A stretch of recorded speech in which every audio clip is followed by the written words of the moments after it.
Well, hello everyone, welcome. Have you all been here for a little bit?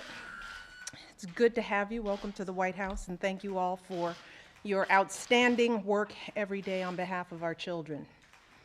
Because of you and your colleagues across the country today, tens of millions of children are eating healthier school meals that finally meet modern nutrition standards. Standards, by the way, that were developed by experts at the Institute of Medicine and based on sound science. And I know that this type of major transformation of our nation's school lunch program hasn't been easy. The truth is that when it came to the food being served in our schools, we had our work cut out for us. Our school lunch program costs taxpayers more than $10 billion a year.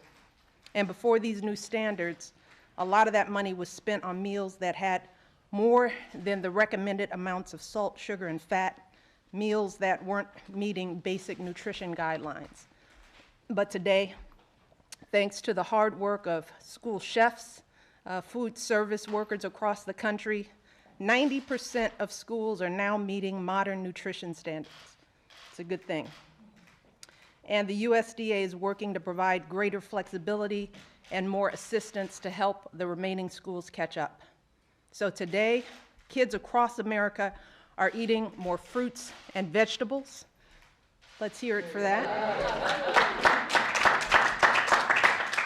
More low-fat dairy products and whole grains, and as a result of these changes, in many school districts, which is important to note, the number of students participating in the school lunch program has actually increased.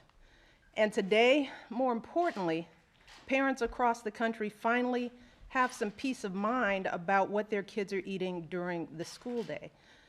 But unfortunately, despite these successes, we're now seeing efforts in Congress to roll back these new standards and undo the hard work that all of us have done on behalf of our kids. And you know, this is unacceptable. It's unacceptable to me, not just as First Lady, but as a mother. I know that right now, because I have talked to so many parents, so many teachers, so many kids write me every day, and more families are realizing that we are facing a health crisis in this country. We're now realizing that childhood obesity is a real issue. And so many families are looking for help now in their efforts to find new ways to feed their family balanced meals. So moms and dads don't want their efforts undermined when they send their kids off to school. Parents have a right to expect that their kids will get decent food in our schools. And we all have a right to expect that our hard-earned taxpayer dollars won't be spent on junk food for our kids.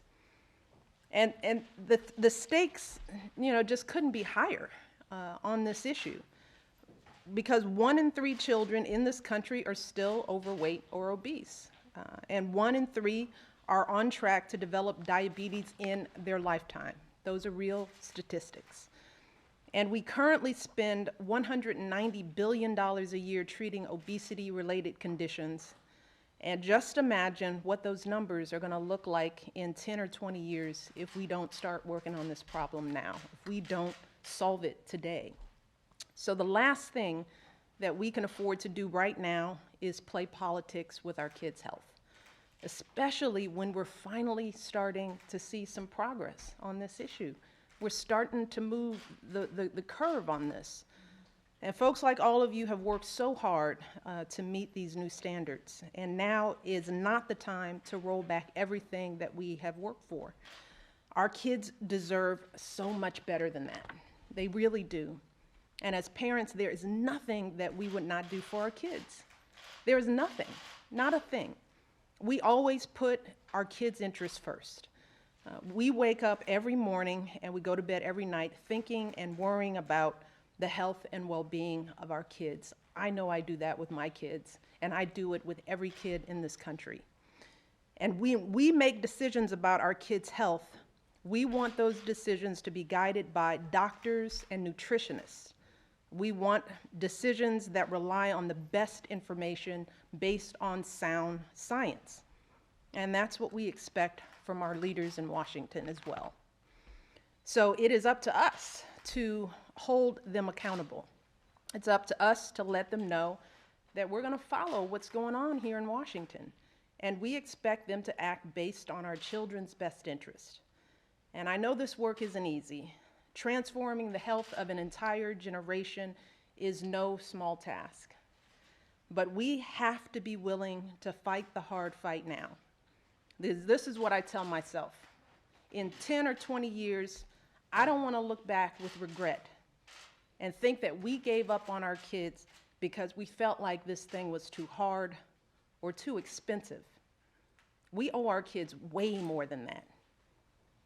And so that's why every day, so many parents and families and folks like all of you are fighting so hard to give our kids the healthy futures they deserve. And I think that we all can agree that folks here in Washington should be on our side, and more importantly, on the side of our children's futures. So I'm excited to join in this conversation. It's been wonderful working with all of you. I think that we all can be proud of the progress that we've made. I know there are a lot of folks out there who are so appreciative. Again, I can't tell you the number of letters that I get, not just from parents and teachers, but from kids. Kids who are struggling to create healthy lifestyles for themselves, who find themselves at odds when they go to school and they don't have options. Those kids are grateful for the changes that are being made. And with kids, it takes them a second to change their habits. We know that. Look, my kids growl at me every time we sit at the dinner table and there's fish. So we know that it's tough to change the habits of kids, but that can't be the reason why we start rolling this back. There are many, many changes that we can make, many things that we can do to make the nutrition standards work for all schools, but rolling things back is not the answer. So I look forward to hearing from all of you, hearing about the progress. I want to learn about what's happening, what you see on the ground, what we can be doing better, what information we can share with the public and with parents to understand how these nutrition standards work. I think the more information we give, the better, so that people can make informed decisions. So I really appreciate you all taking the time. And with that, I'm going to turn it over to Sam, and I'm going to be doing a lot of listening, so please don't be shy. Thank you so much.